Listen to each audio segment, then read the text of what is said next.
¿Qué tal amigos? Bienvenidos a un nuevo video en el canal. Estoy muy contento de estar nuevamente con todos ustedes. Bienvenidos al video estelar de la noche, señores. Bienvenidos al video, último video de esta rendición de cuentas por parte de Pam Bondi con el comité. La verdad es que se ha puesto muy picante esta rendición de cuentas. Se puso muy caliente esta sesión.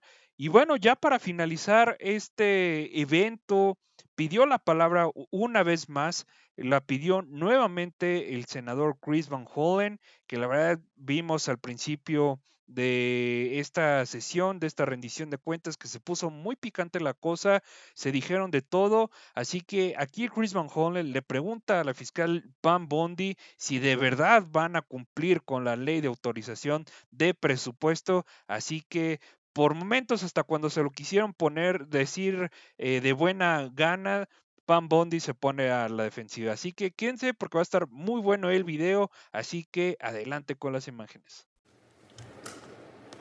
Senator Capito, thank you. We do not intend to have a second round of questions, but in our usual fashion, I'm going to call on Senator Van Hollen for his concluding questions and wrap up, and then I'll do the same. Thank you, Mr. Chairman.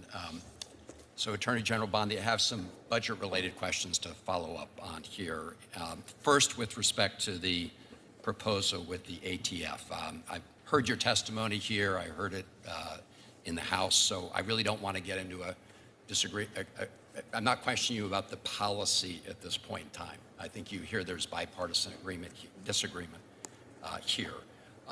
But I do want to understand your view with respect to the appropriations law, because current appropriations law does require congressional authorization to make this change, to make this merger. And so my question to you as the Chief Law Enforcement Officer of the United States is, will you comply with the budget authorization law?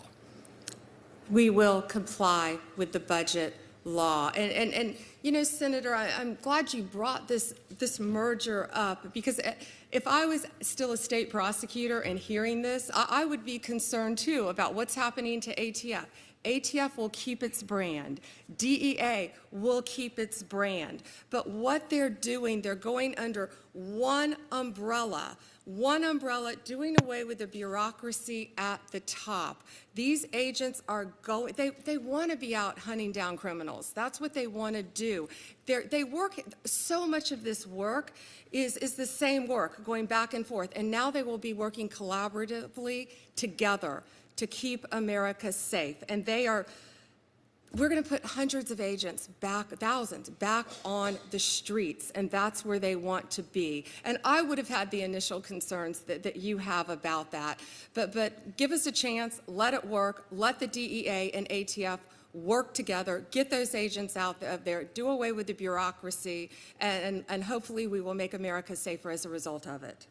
Well, I will say that this wasn't just my reaction to the proposal. I was actually hearing from ATF agents as well. So again, we will obviously review that question in a bipartisan way on the committee, but I just wanted your assurance, and I appreciate it, that you'll comply with the appropriations law, which would require congressional action in order to go forward with that. We don't need congressional action for this move, however. Well, I thought I just got clarification. Well, it's going to be important to both the chairman and myself to understand your position as Attorney General on whether or not you can proceed with this merger without congressional action. We are keeping ATF, we are keeping DEA. We are putting them under the same umbrella within the Department of Justice. So I'm not arguing with you here. I want to understand your position. I think it will be important to members on both sides of the committee. The appropriations law currently would require that Congress approve of this merger. And so my question to you as Attorney General is, do you agree with that or disagree with that? We will complete this reorganization, and I'm committed. I will look at that under the law. We will not violate the law, Senator, and we will work with Congress regarding that. No, I appreciate that. So the second point I wanted to raise had to do with the prosecution of hate crimes, and I share your vigor in wanting to go after and prosecute hate crimes. I would just point out that the budget that you submitted zeroes out funding for 3 of the DOJ hate crimes programs.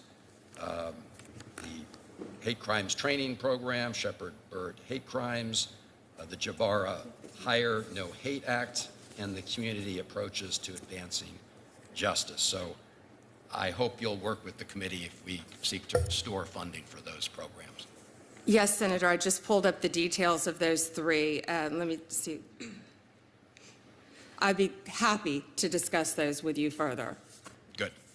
And finally, I want to go back. All 3 of those. Thank you.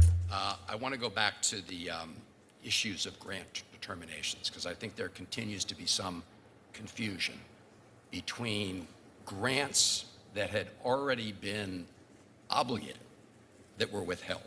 And to my knowledge, there are about 400 of those still pending. It'd be helpful to get from your team if you have a different number. And then there's what we call notices for information, which relates to notices for future grant awards in this current fiscal year. Yes, there is a difference. And so I understood your earlier testimony to say, with respect to the notices, you do plan, the department plan to issue those very shortly. Is that right? Yeah, and Senator, yes, you are correct on that. We notified the affected grantees and members of Congress regarding the terminations and how to appeal. That was the $811 million of grants that were initially terminated in 2025. We're also talking about upcoming ones as well. Right. So I want to leave this hearing with some clarity on this issue. So when it comes to the notices of funding opportunities, because the clock is ticking on this fiscal year, do you and the Department of Justice intend to quickly notify people of those opportunities going forward? Yes, Senator Van Hollen, as I said earlier, and it will be done on a rolling basis, but yes, within the coming weeks, we are absolutely doing that, yes. And so finally, on a rolling basis. On the other category, which are the grants that had been previously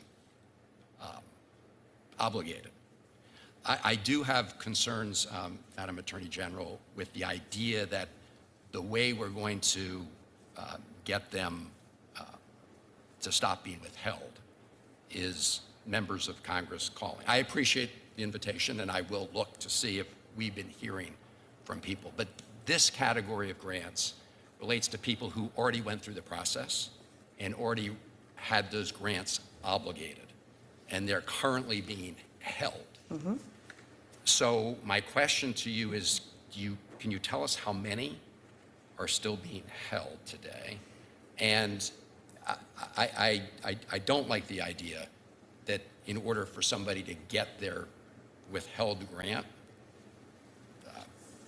unheld, that they have to call a member of Congress. That should be, so how many are left? Do you know? How many of these grants are? I don't know exactly, Senator, but I know many of them are the subject of ongoing litigation, so I wouldn't be able to speak of that in detail in this forum anyway. Well, maybe as just a follow-up, because it would be helpful to try to narrow the scope of this. Again, my understanding, and this was the subject of the letter I referenced earlier from a number of senators. And I have not read that letter, but I will be happy to read that letter. If you and your team could get back to us right away on that, because these are grants that, as the chairman knows, have been previously obligated, some many years ago, but frozen. And so the question is, how can we get them unfrozen? And members of Congress will call, but not everybody, can just call up their member of Congress or thinks of calling their member of Congress. We need a process that's fair to everybody. I hope you'd agree. And actually, citizens have called as well. Well, exactly. And so, exactly. So, but again, this is an ongoing issue. And I know colleagues on both sides of the aisle are hearing from it, folks. So, Mr. Chairman, unless something else comes up, that's it. And look forward to continuing the conversation. It's not my intention to ask any topics or questions that cause you to come back again, but if I do. Thank you, Bien, Senator. señores, hasta aquí el video. Vimos cómo aquí termina realmente lo relevante de esta rendición de cuentas. Obviamente no se los voy a poner todo como tal porque mi intención es ponerles los momentos pues más relevantes que hay en las rendiciones de cuentas. Así que bueno, pues pide la palabra Chris Van Hollen para cuestionar a la fiscal Pam Bondi para hacer todo este tema de la ley de autorización de presupuestos, que si están preparados, que si van a respetarlo, que cómo van a actuar, que si pues de la manera cómo van a gestionar las cosas. Relativamente se puede decir que la palabra clave de esto es gestión, el verbo gestionar. ¿Cómo lo vas a hacer? O sea, por momentos Pam Bondi todavía se pone a la defensiva. La verdad es que esta mujer parece ser que en estos temas no entiende de maneras. La verdad es que aquí Chris Van Hollen solamente le estaba haciendo ciertas cuestiones, ciertas preguntas que relativamente no se puede decir que la estaba provocando. Ya digamos que estábamos al final de la sesión, Pam Bondi todavía se ponía a la defensiva, pero bueno, aquí algo que yo les quiero decir a todos ustedes es de cómo Pam Bondi, la verdad es cómo le va a hacer porque con esos recortes de presupuesto, para nomás hacerles pues darles un dato, si no mal recuerdo, han dado de baja aproximadamente a 1,400 elementos del gobierno de los Estados Unidos. Si no lo checo en el próximo video y se los comento, pero creo que de esos 1,400 el 10% ha sido eh, pertenecientes al Departamento de Justicia, donde Pam Bondi, digamos que es la jefa de todos ellos. eh, y yo no entiendo, la verdad, y me encantaría que lo dijera, no es de qué va a hacer, sino cómo lo va a hacer.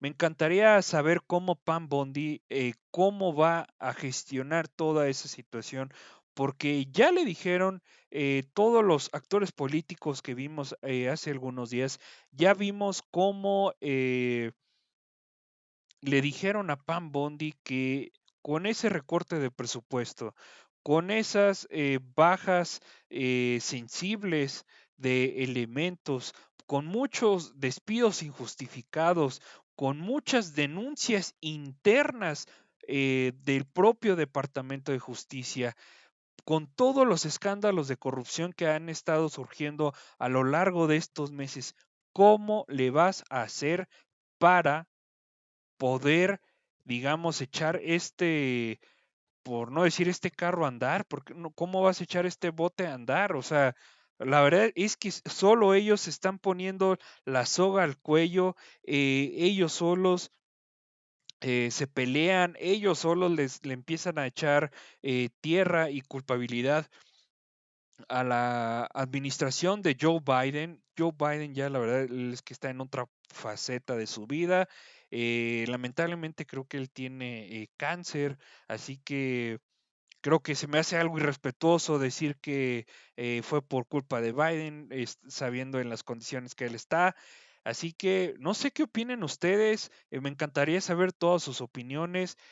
Aquí se acaba la rendición de cuentas sobre Pam Bondi. Y bueno, ¿qué opinan todos ustedes? Los invito a que se suscriban, es totalmente gratis, es totalmente gratuito, como se los acabo de comentar. Es solamente para que ustedes no se pierdan los videos que estamos presentando aquí. Hay contenido todos los días, así que ustedes no se van a aburrir, estoy por seguro. Así que bueno, les mando un abrazo, nos vemos mañana, así que estén atentos a los videos. Nos vemos y bye bye.